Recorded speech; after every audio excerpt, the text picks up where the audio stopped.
Salut mes chouchous et bienvenue, je suis très heureux de vous retrouver aujourd'hui, j'espère que vous allez bien. Un sujet qui revient souvent à travers vos questions par rapport au couple, par rapport à plein de choses.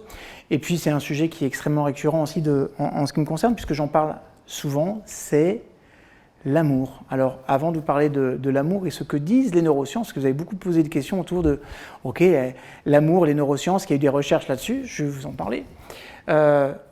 Avant toute chose, une fois encore, je tiens à vous exprimer toute ma gratitude, vraiment, du fond du cœur. Cette chaîne progresse, vos commentaires, les partages sont incroyables et c'est grâce à vous. Donc merci de faire partie de ma vie, merci de faire partie de ma communauté. Merci d'avoir été nombreux à répondre sur la question sur les recettes liées au cerveau. Je vous ai préparé des petites pépites, ça viendra sur les semaines qui viennent. En tout cas, je peux vous garantir qu'on va se faire du bien ensemble. Voilà. En attendant, je vais vous parler de l'amour et des recherches en neurosciences là-dessus. Et puis surtout, est-ce que l'amour, c'est quelque chose que l'on peut créer? En tout cas, c'est important parce que quand les neurosciences interviennent dans l'univers de l'amour, les neurosciences vont dire que l'amour, c'est quoi? Ce sont des micro-mouvements passagers, mais qui sont renouvelables à l'infini. Des micro-mouvements passagers qui sont renouvelables à l'infini. Moi, j'ai eu la chance de rencontrer une femme qui s'appelle Barbara Fredrickson, qui est neuropsychologue et qui a, elle, beaucoup travaillé sur l'étude des émotions positives et notamment celle de l'amour et de l'impact sur le bien-être. Et c'est comme ça qu'elle s'est vraiment particulièrement intéressée à l'émotion de l'amour parce que, en fait, les travaux en neurosciences sur l'amour nous invitent à repenser notre définition de l'amour.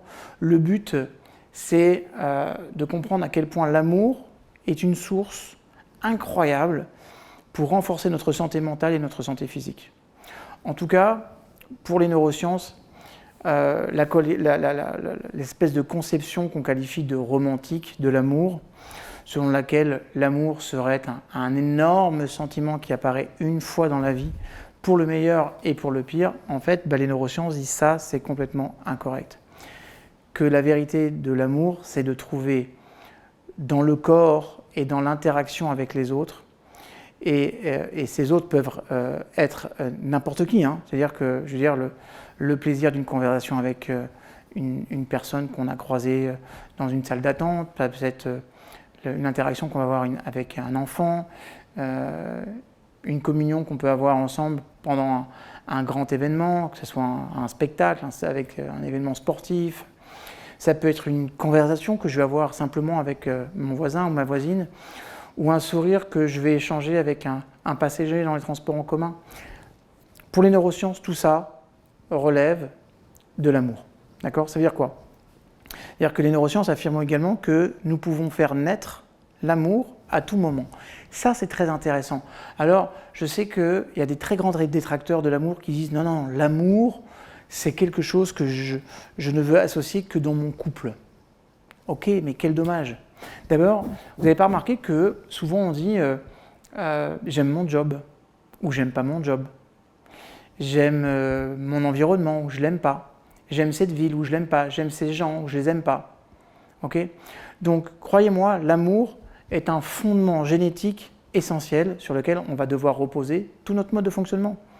D'accord? Donc, en fait, on va se rendre compte que l'amour, c'est une énergie renouvelable dans laquelle vous pourrez puiser pour alimenter votre bien-être, le bien-être de tous ceux qui sont autour de vous. Et ça, je trouve que cette définition, elle est beaucoup plus large et en tout cas, elle me parle un peu plus.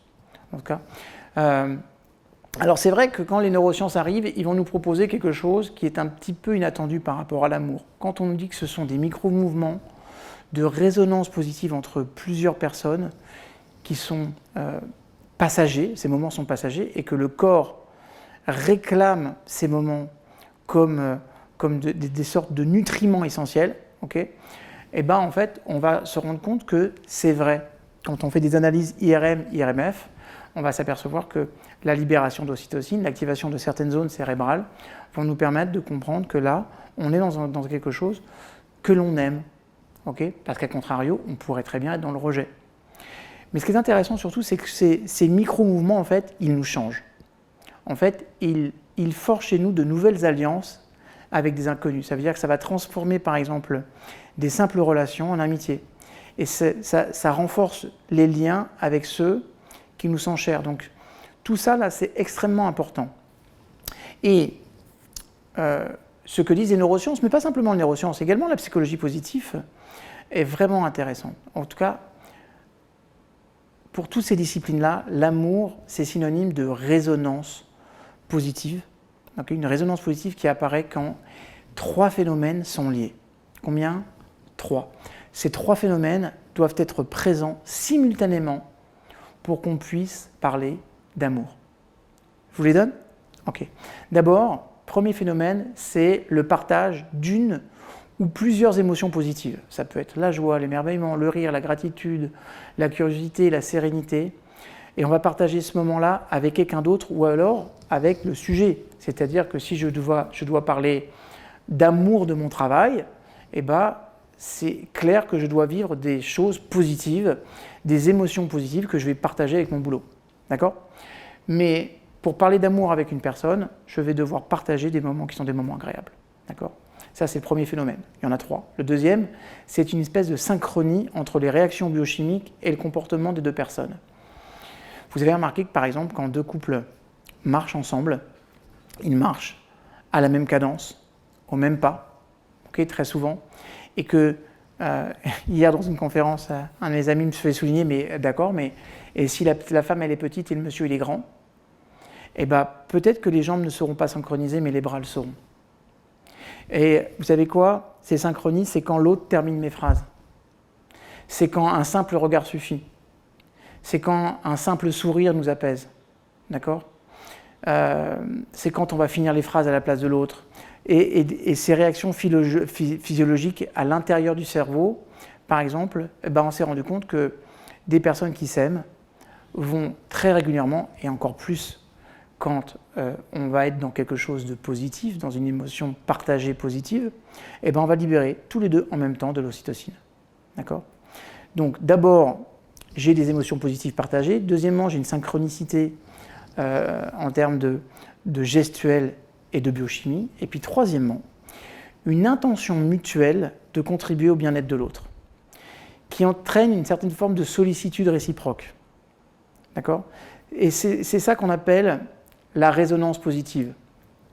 C'est une espèce de réverbération d'énergie positive qui se poursuit d'elle-même entre plusieurs personnes pendant un certain temps. Très souvent, vous m'avez entendu parler je parlais de la métaphore du miroir ou du mirroring. En fait, on va se rendre compte qu'à ce moment-là, chacun dans la relation reflète l'autre. Ses émotions positives, ses gestes, ses états émotionnels, son élan de sollicitude, sa bienveillance. Et en fait, dans ces micro-moments d'amour, chacun est à la fois un peu le reflet et l'extension de l'autre. En plus, on peut dire que comme l'amour est une émotion, c'est passager, comme toutes les autres émotions. D'accord ? C'est-à-dire que le lien peut être durable. Alors c'est le cas avec les gens qui nous sont plus intimes, notre conjoint, les enfants, les amis, la famille, parce qu'on a une fréquence des moments passés ensemble, okay, on a une histoire commune, on a une compréhension mutuelle du fonctionnement de l'autre, et on va comprendre aussi la particularité de chacun. Mais l'émotion d'amour, telle qu'elle est vécue par le corps, elle est toujours passagère. Mais elle peut être renouvelée à l'infini. Par contre, il y a des conditions. Ben oui, il y a des conditions. Il y a des conditions à l'amour, mes chouchous. Une fois encore, le hasard n'est pas un moteur de réussite. La première condition pour que ces moments perdurent dans le temps, la première condition, c'est la sécurité. C'est-à-dire que notre cerveau, comprenez que son mode de fonctionnement, c'est la survie. Donc il est sensible à la menace. C'est très important de comprendre ça parce que ça joue un rôle manifeste dans les situations d'amour. D'accord ? Donc comme notre cerveau, il est sensible à la menace, le sentiment de danger, qu'il soit réel ou seulement conçu comme dans le cas de l'anxiété ou quand on est en dépression ou quand on a une faible estime de soi, okay, si on se sent insécure, ça sera le premier obstacle à l'amour. D'accord ? Donc il faut toujours mettre de la sécurité. C'est la raison pour laquelle aussi c'est important, à travers nos comportements, à travers notre attitude, à travers notre discours et à travers vraiment toutes nos intentions, de sécuriser l'autre quant au fait que l'on aime. Vraiment, on a besoin de ça. La deuxième condition, ça va être une relation sensorielle et temporelle. Ça veut dire quoi? Par définition, d'un point de vue purement neurobiologique, l'émotion, elle est corporelle. Donc ça veut dire que l'émotion d'amour, elle ne peut surgir que dans une relation physique. D'accord? Tout à l'heure, quand je vous parlais de la synchronie entre la réaction biochimique et le comportement de deux personnes, ça nécessite la présence du corps. En tout cas, le minimum du minimum qu'on aura, c'est un contact visuel. D'accord? Hier, je donnais cet exemple dans la conférence.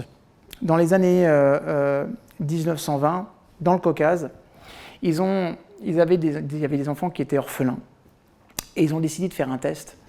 Le test, c'était de dire, on ne va avoir aucune interaction avec eux, même pas physique.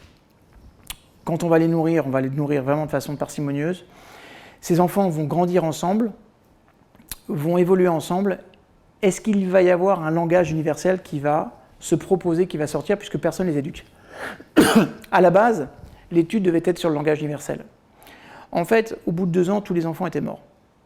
Ah, je sais, c'est dramatique, mais en fait, ça voulait dire quoi? C'est-à-dire que comme ils n'avaient aucune interaction, aucune attention, aucune caresse, que les Américains appellent des strokes, et bien en fait, les enfants se laissaient mourir ou étaient hypersensibles à la maladie. D'accord? Donc ça veut dire qu'on a besoin d'interaction physique pour se sentir aimé. Ok? Et tout à l'heure, je vous disais au minimum un contact visuel, parce que c'est par la vue qu'on peut déceler si un sourire il est franc, s'il est bienveillant, ou bien si c'est un sourire un peu hypocrite, ou un sourire forcé. D'accord? Voilà, donc on a cette logique de décryptage du langage non verbal, et c'est aussi par la vue que le corps peut entrer en synchronie. Accord des gestes, accord de la posture. Si vous aviez un expert de la PNL, il vous dirait qu'une personne elle est en synchronisation quand, par exemple, on a des gestes qui vont être à la même cadence. La personne va un peu singer l'autre, voyez. Maintenant, la synchronie, c'est un des 3 éléments de l'amour et de l'émotion de l'amour. Donc c'est vraiment quelque chose d'extrêmement important. Donc parfois il y a des personnes qui ne veulent pas, pour des raisons culturelles ou cultuelles parfois, prendre les enfants dans les bras ou un être aimé. Donc on a besoin d'être touché, on a besoin de rentrer en contact, on a besoin d'être en lien. Et ce lien, il se fait aussi par une dimension qui est une dimension physique. En tout cas, moi je considère que en l'absence de regard, de toucher, de rire ou d'une autre forme de synchronisation comportementale, on ne peut pas parler d'amour, mais on va parler de jeu relationnel. D'accord? On peut par exemple se tenir la main par habitude, on n'éprouve plus l'émotion d'amour, okay, qui va être caractérisée par les 3 éléments qui sont le partage d'émotions positives, la synchronie corporelle et biochimique, et puis la sollicitude mutuelle. On a également besoin de temps, mes chouchous. Okay? Il nous faut trouver le temps et l'occasion d'entrer réellement en relation avec les autres. Ça, c'est très important. Ce temps, il peut être également nécessaire pour repenser notre définition de l'amour et dépasser le malaise que peut provoquer, par exemple, en nous l'idée qu'une simple discussion avec une voisine ou un voisin ou un sourire échangé dans la rue avec un inconnu puisse être un micro-moment d'amour. D'accord ? Donc, ce que je veux dire, c'est, et c'est la bonne question qu'on doit se poser, c'est comment faire apparaître des micro-moments d'amour. Ça, c'est vraiment la question que vous devez avoir si vous voulez faire vivre l'amour dans tout ce que vous faites. Vous savez, on a vraiment le pouvoir de renouveler des micro-moments d'amour qui sont passagers, et ça, on peut le faire à l'infini, ou presque. Et il y a plein d'exercices que vous pouvez mettre en œuvre, mais moi, je vais vous donner ceux qui me semblent les plus faciles. D'accord ? D'abord, je vais vous dire, première chose, commencez seul. Commencez seul. Ce que j'appelle, moi, les 3 relations affectueuses. Ça veut dire quoi ? Tous les soirs, pendant quelques semaines, repensez à la journée qui s'est écoulée et je vais vous demander de vous remémorer les 3 plus longues interactions sociales que vous avez eues. Et je vais vous demander de les considérer dans leur ensemble en vous interrogeant sur 2 choses. Pendant ces interactions sociales, est-ce que je me suis senti en phase avec la ou les personnes qui m'entouraient ? Et la deuxième chose à prendre en compte, c'est pendant ces interactions sociales, est-ce que je me suis senti proche de cette personne ou de ces personnes ? Et je vous invite vraiment à évaluer l'exactitude de ces affirmations sur une échelle de 0 à 10. 0 étant totalement faux et 10 étant absolument exact. D'accord ? Et puis si vous pouvez, consignez les réponses. Vous allez voir que plus vous allez rentrer dans une espèce de conscience des interactions relationnelles et que ces moments-là sont peut-être des micro-moments d'amour, plus vous allez les recréer, plus ils vont prendre de la valeur et plus du coup, en fait, votre cerveau va les identifier comme des moments d'amour et du coup, à ce moment-là, il va encore plus libérer d'ocytocine qui est l'hormone de l'amour, mais qui est aussi une hormone qui nous éloigne de beaucoup de choses, notamment du stress, qui nous permet de réguler beaucoup de neurotransmetteurs. Donc quand on dit que l'amour est un vecteur et un support de notre santé mentale et de notre santé physique, c'est totalement vrai. Deuxième chose, j'invite à prendre conscience de la qualité des interactions, parce que ça permet vraiment d'enclencher ce cercle vertueux. L'amour va engendrer la confiance, ça va engendrer la force. Et puis, cet exercice des 3 relations affectueuses, je trouve qu'il y a un double effet positif. D'abord, il vous pousse à rechercher les gens dont on apprécie la compagnie, et ça nous incite à valoriser ces relations, c'est important. Et puis, il nous encourage aussi à chercher le moyen d'améliorer la relation qu'on va avoir avec ces personnes dans notre vie. On peut également compléter cet exercice par un autre, c'est celui de créer 3 relations affectueuses par jour. D'ailleurs, au cours de la journée, cherchez à provoquer 3 occasions, au moins, d'établir avec d'autres personnes des relations chaleureuses, des relations respectueuses, des relations bienveillantes. L'intention de rechercher et de créer plus de micro-moments de relations affectueuses, ça peut vraiment contribuer à améliorer votre santé, votre bien-être, puis celui des autres. Il y a une deuxième chose que je vous invite à faire également, c'est ce qu'on appelle la méditation de l'amour bienveillant. Alors c'est quoi la méditation de l'amour bienveillant? En fait, c'est une méditation qui s'inspire d'une tradition bouddhiste et qui nous invite à faire rentrer l'amour et la bienveillance comme une sorte de résonance positive. Ça veut dire quoi en fait? Ça veut dire que l'amour, la méditation de l'amour bienveillant, ça va ouvrir la porte de la perception pour nous. Et le but, c'est de nous extraire un petit peu de ces dimensions un peu égocentriques et de redonner aux autres toute leur humanité. Par exemple, c'est très simple à faire. Vous allez fermer les yeux ou pas, mais vous allez reprendre le contrôle de votre respiration et vous allez allonger votre respiration. Okay? Juste, vous allez forcer un petit peu le pas sur l'expiration et sur l'inspiration, sans hyperventiler, parce que sinon vous allez avoir la tête qui tourne. Et depuis votre cœur, vous allez envoyer de l'amour à des personnes, un groupe de personnes, une communauté, un monde, un pays, ce que vous voulez, mais ça partira dessus et vous allez imaginer que ces personnes se remplissent de votre amour et que votre cœur touche leur cœur.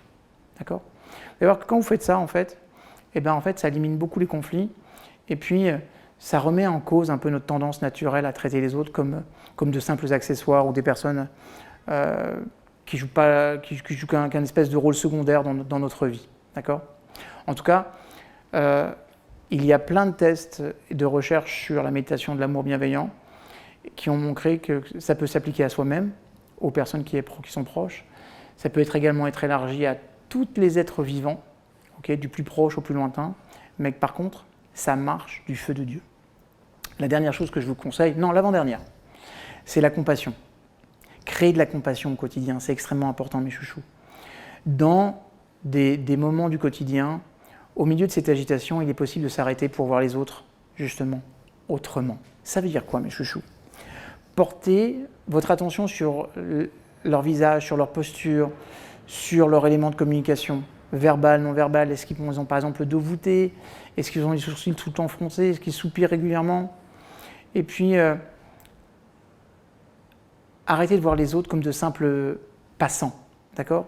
Observez les gens de façon inoffensive, mais en veillant à conserver naturellement une distance respectueuse. Hein. Je ne vous pas demander de mater comme ça, et on va vous prendre pour un fou. Et si on vous prend pour un fou, vous ne dites pas que vous avez pris ces techniques sur ma chaîne, hein, d'accord? Interdit. Mais juste, rentrez en conscience avec les autres et imaginez les difficultés, petites ou grandes, que ces personnes, elles connaissent peut-être actuellement. D'accord? Et contemplez un instant dans le cœur et l'esprit cette source de souffrance que peut-être vous avez en commun. Et à ce moment-là, une fois que vous serez en résonance, je vais vous demander d'émettre un souhait pour cette personne, que cette personne soit délivrée de sa douleur et de sa souffrance. Vous allez avoir une intention pour l'autre. Et vous allez voir que ça crée une libération d'ocytocine puissance 25. Donc, faire du bien aux autres, envoyer du bien aux autres, ok, ça va nous faire du bien. Vous pouvez par exemple réciter des petites formules d'amour du style « puissent toutes tes difficultés disparaître », J'espère que tu trouveras la paix, le bien-être, que tu trouveras la force. Envoyez ces intentions. Ok, tiens, sois délivré de ton fardeau, mon frère. Voilà. L'objectif de cette pratique, c'est simplement de s'ouvrir et de se sensibiliser justement aux douleurs et aux épreuves que les autres peuvent vivre et auxquelles elles sont confrontées.